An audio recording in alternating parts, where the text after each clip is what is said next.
blessing of our spiritual master. It is because of A.C. Bhaktivedanta Swami Prabhupada that we are all here together in Krishna consciousness.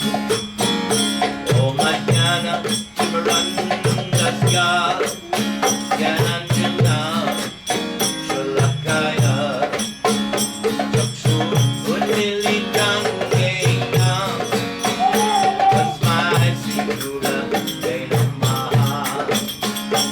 Om Ajnana Timarandasya Gyananjana Shalakaya Chakshur Unmilitam Yena Tasmai Sri-Guru Te Namaha. The spiritual master is the one that opens the transcendental eye. Everyone is born in the darkness of ignorance, blinded by the glare of the material energy. But the spiritual master delivers transcendental knowledge and opens the eyes of the conditioned soul.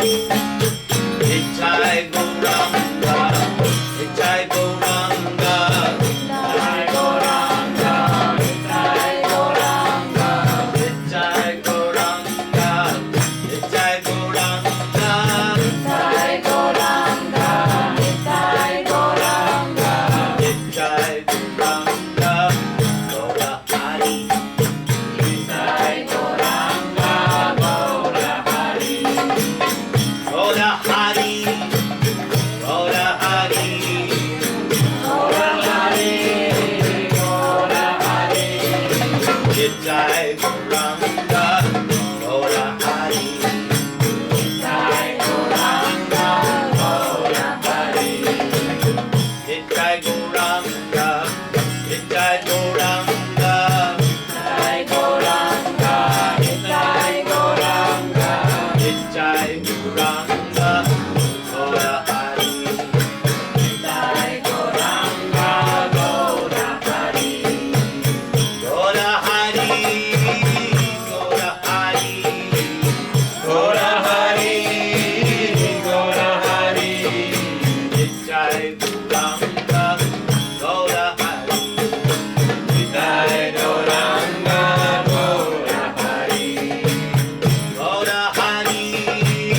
Gaura Hari, Gaura Hari, Gaura Hari, Nitai Gauranga, Gaura Hari, Nitai Gauranga, Gaura Hari, Gaura Hari, Gaura Hari, Gaura Hari, Gaura Hari, Nitai Gauranga, Gaura Hari, Nitai Gauranga, Gaura Hari. So, we are in the midst of what is known as Sankirtan. Sankirtan is complete glorification of God Himself. And Sankirtan is the easiest method of religion. It is universal. Anyone can participate. There is no qualification, no disqualification. Just join in the singing and agree to hear the message. Jaya Sri Krishna Chaitanya Prabhu Nityananda Shri Advaita Gadadhar Srivasadi Gaur Bhakta Shri Krishna Chaitanya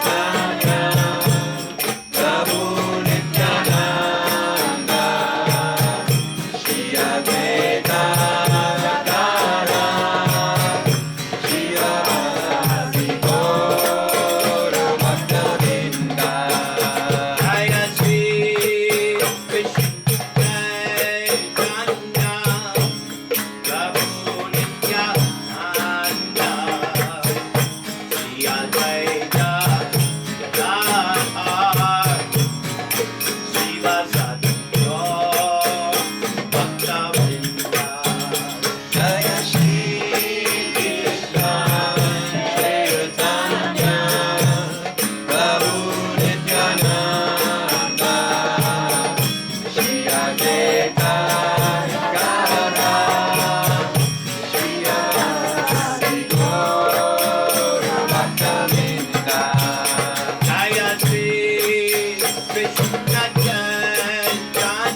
names, Panchatattva, Chaitanya, Nityananda, Advaita, Gadadhar, Srivas.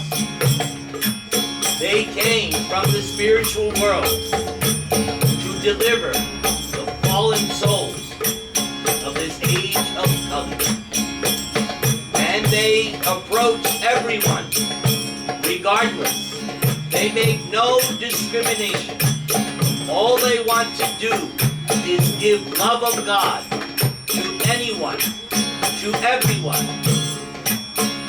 Just as Lord Jesus Christ said that the greatest commandment is to love God with your whole heart, your whole soul, your whole mind, and love your neighbor as yourself. So the members of the Panchatattva are perfect Christians because that is exactly what they did. They delivered love of God without discrimination to everyone. And they begged everyone, kindly chant the name of the Lord. Shri Krishna Jai Krishna Prabhu Nityananda Advaita Gadadhar Srivasa Gaur Shri Krishna Chaitanya Prabhu Nityananda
So good. Good?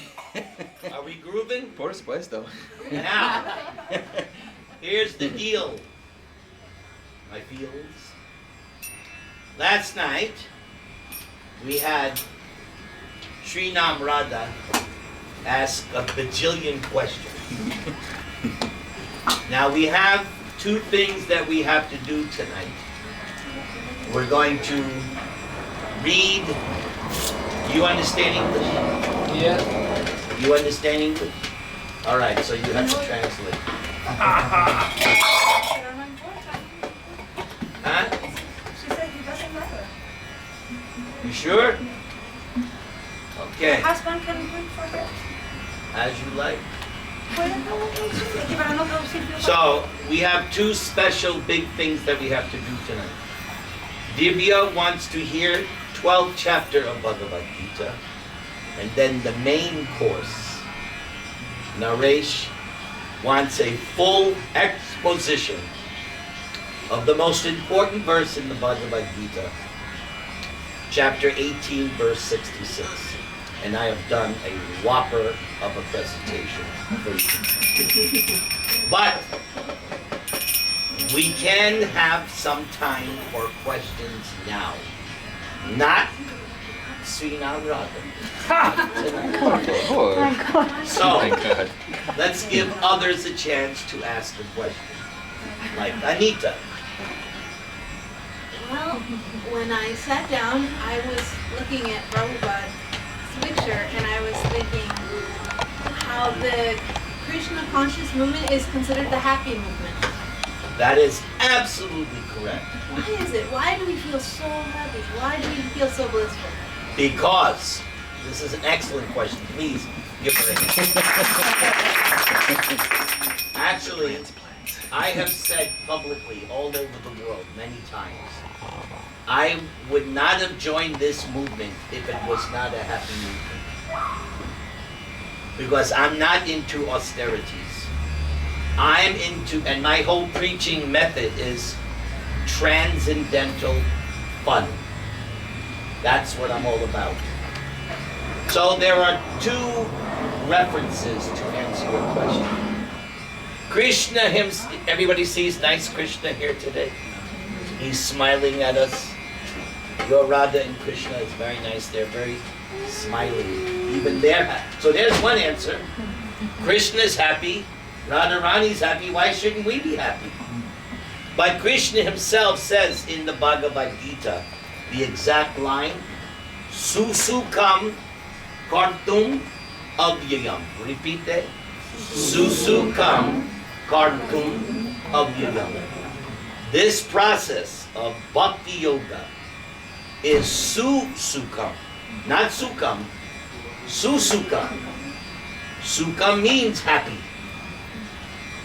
It is susukam, very happy, very easy, very joyfully performed.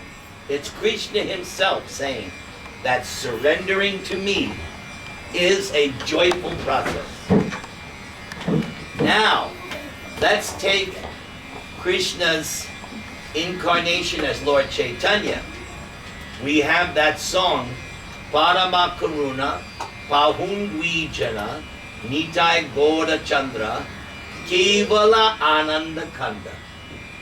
Lord Nityananda and Lord Chaitanya have brought in this age of Kali a specific process of God realization.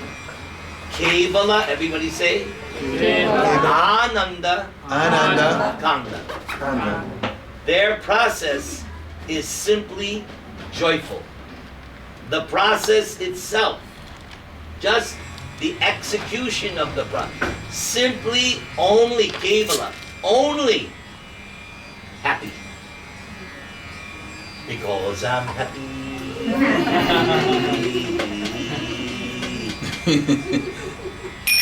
What is there not to be happy about? Krishna is God, and he's always happy.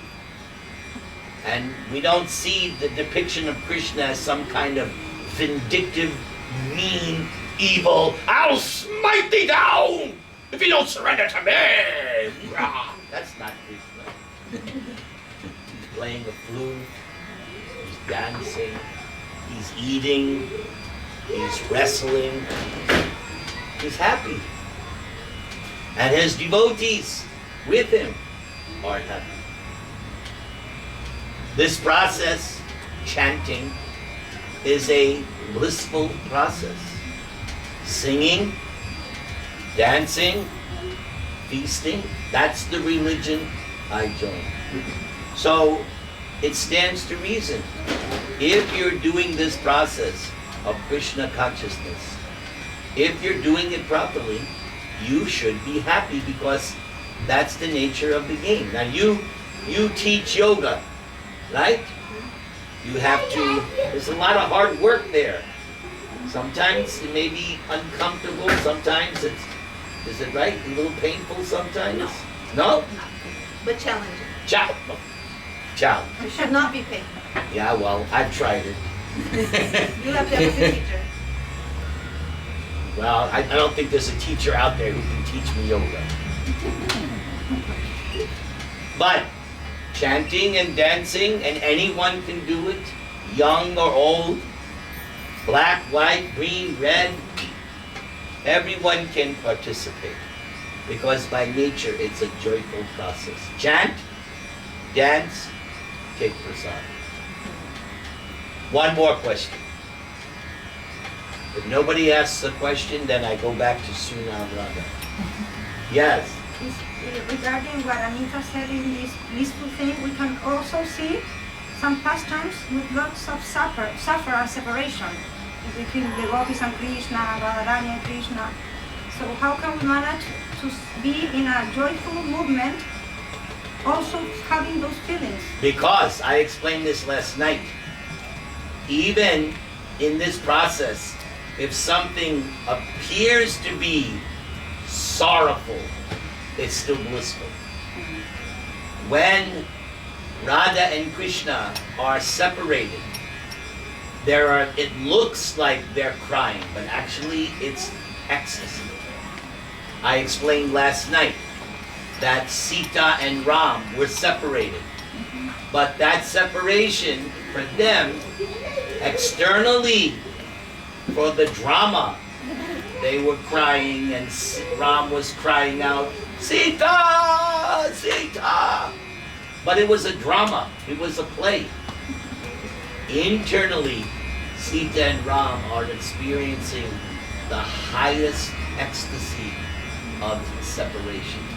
Because Ram knows that just as I am missing Sita, Sita is missing me. So there's no real distance. They still feel oneness. Oneness means that you're on the same page. Whether it be a marriage or any friendship. When you're both on the same page, everything works. When you're not in it together equally, then there's problems. So, if I may be so bold, here I am, thousands of miles away from my beloved wife. But she's not crying. She knows my husband is preaching. She knows you.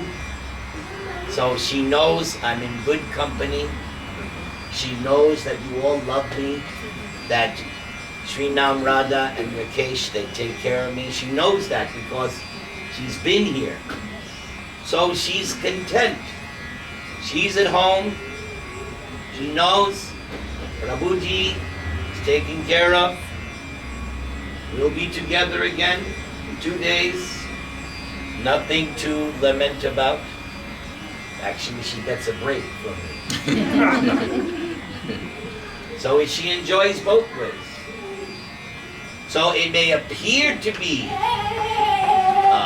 a sorrowful situation, but actually it is still ecstatic. Unlike the material plane, which I also mentioned last night, when the husbands go away for a long business trip, the wives are worried. It's natural. Because this world is dangerous. So many dangers, something might have happened. Right? That's the material world. But in the spiritual world, on the spiritual platform, there is no such thing as danger. Nothing to worry about. All right, one more question. Mr. Roberto. The idea of not expecting results from your efforts. Oh boy. This one I think is a tricky one. It is. It's a tricky one because it's almost natural to, you start something, you have something to accomplish, and you have to go through the process of making it happen, and at the end of that, there's a result. And at times you put a lot of effort into it, and you put a lot of yourself into it, and you might be happy or not happy depending on the outcome. So this one of doing your duty and then somehow letting go, not being attached to the result, is very challenging, and I was wondering if you could comment on how we would get our arms around that. Very good. Please, let's get So, the answer here is an answer I give for many different types of questions. And that is, you need in this life, because this world is a world of duality, the only way to overcome this world of duality is by transcendental knowledge. When you, and even Krishna says in Bhagavad Gita, when you're situated on the boat of transcendental knowledge, then you can easily go forward. So when you have transcendental knowledge, you see things from the proper perspective. For instance, in the 18th chapter of Bhagavad Gita, Krishna says, there are 5 factors which determine the success of any endeavor, even on the material plane. The person, the kind of body they have, their senses, how diligently they work. But then there's the 5th factor, Krishna. He sometimes sanctions and sometimes doesn't sanction. And that is not in our control. So if something is not in your control, what can you do about it? It's only logical you let go, because there's nothing you can do about it. Krishna says, I am that 5th factor, Daiva, destiny. And that's going to be I'm going to deal with all your questions tonight. By the end of tonight, all your doubts will be removed.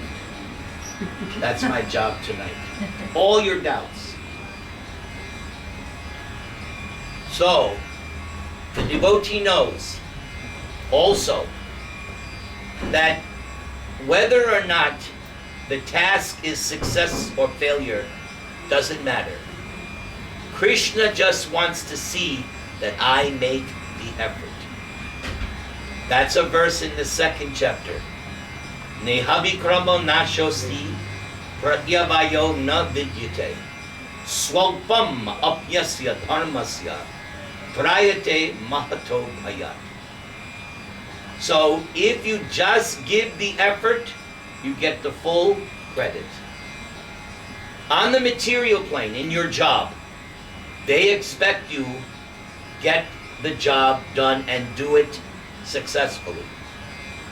But sometimes there are things beyond your control that happens. In this Krishna consciousness, you get credit just for the sincere effort, and that's all Krishna is looking for. Do you try? Do you continue to try? We're chanting, we're trying to chant. Sometimes it's good, sometimes it's not. Krishna only wants to see, are you still trying? As long as you're still trying, you're going to get the full benefit. So, the devotee knows that I can do this part. After that, it's up to God. With that transcendental knowledge, the devotee becomes peaceful. The person who's not peaceful is the person who thinks it's all up to me, I have to do it, I'm the only doer. But Krishna says a person who thinks they're the only doer is a mudha. We're not the only doer. We are a cooperator. We're not in control.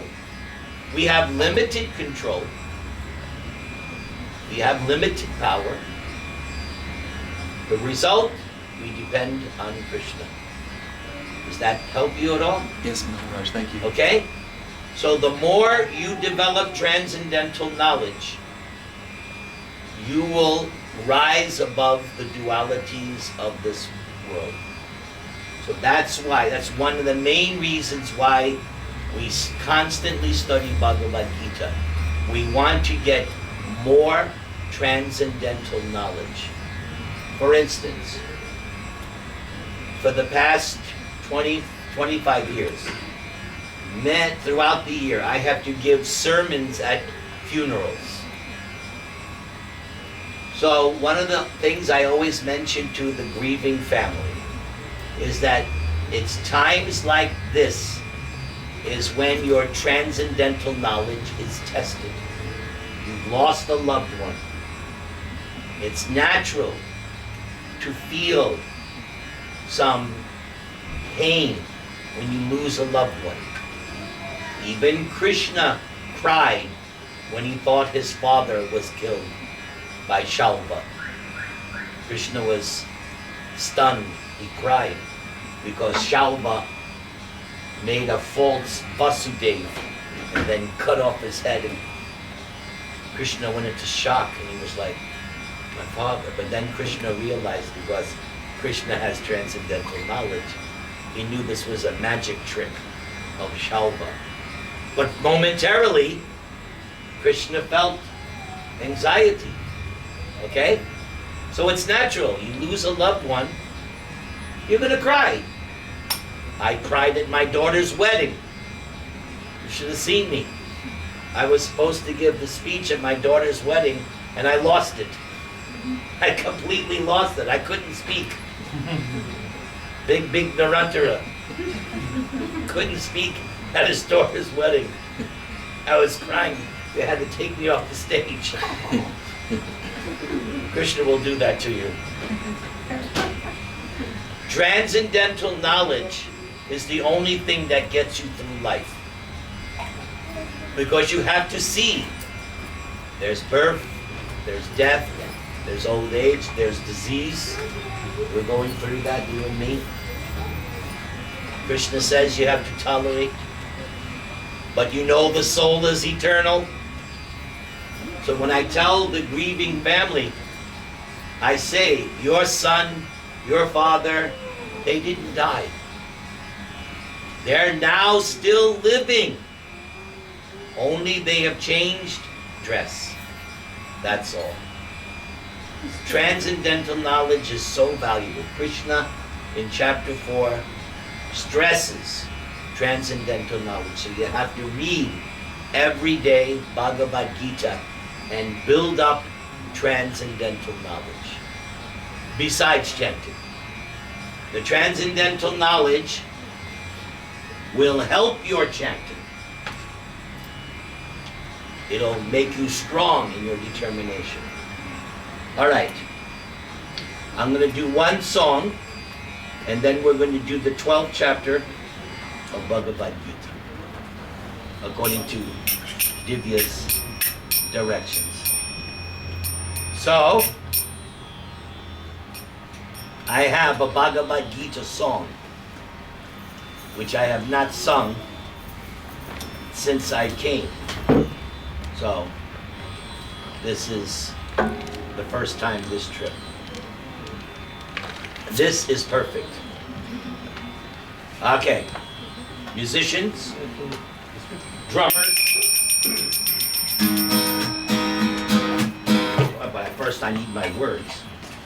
Okay. Hare Krishna.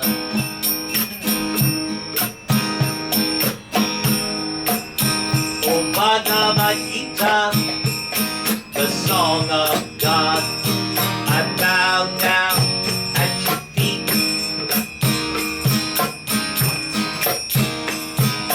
different from the Lord himself. You therefore are complete. You shower spiritual nectar that enters in my ears. You're praised by poets and by men throughout the passing years. As one takes bath to cleanse himself in water day by day, one who bathes by hearing you cleans all his sins away.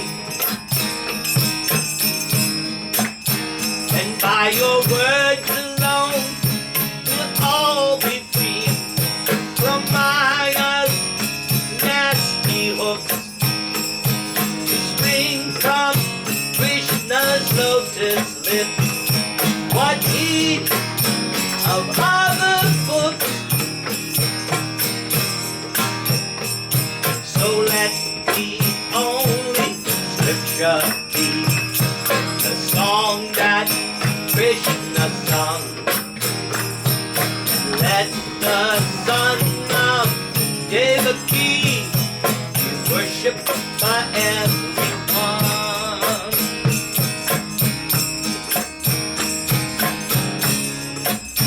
Oh, Bhagavad Gita,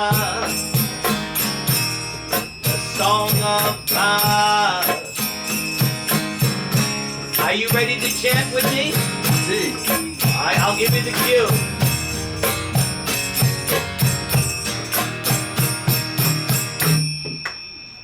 Hare Krishna,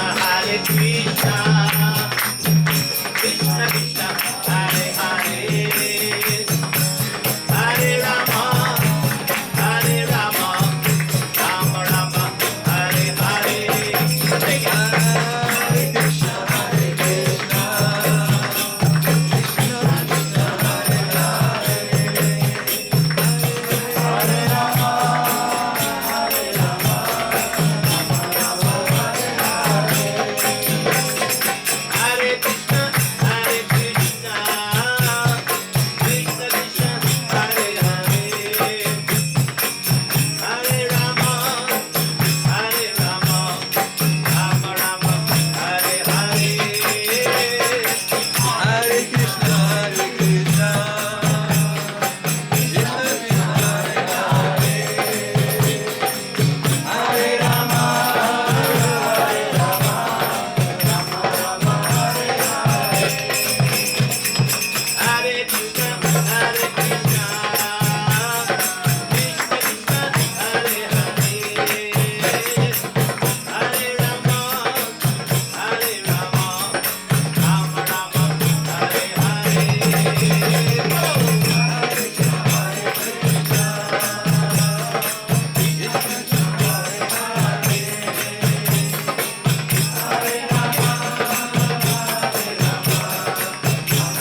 Divya?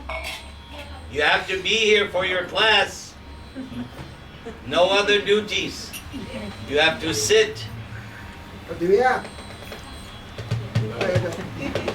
Yes, you cannot leave. If you leave, I stop the class, I do something else. Okay? Are you comfortable? Would you like a pillow? No. All right. Yeah. So, Divya wants 12th chapter of the Bhagavad Gita. Hello there. Haribol. So, let's fold our hands. Let's have a proper Bhagavad Gita class. Om Namo Bhagavate Vasudevaya. Om Namo Bhagavate Vasudevaya. Om Namo Bhagavate Vasudevaya. Om Namo Bhagavate Vasudevaya. Om Namo Bhagavate Vasudevaya. Om Namo Bhagavate Vasudevaya. So, first we must understand the significance of Bhagavad Gita. The Bhagavad Gita is the gist, summary, essence of all Vedic or Hindu theology. There are 4 Vedas, 108 Upanishads, 18 Puranas, Vedanta Sutra, various itihasas and histories. But all those books are summarized in one Bhagavad Gita, spoken by God Himself. That's why it's called Bhagavad Gita, the song of God Himself, Krishna, the Supreme Personalidad de Dios. So the Bhagavad Gita is the one book which, if you read daily, you will get more and more transcendental knowledge. There are 18 chapters, and those 18 chapters are divided into 6 chapters each. The first 6, middle, and last. Of the 18 chapters, the middle 6 are the most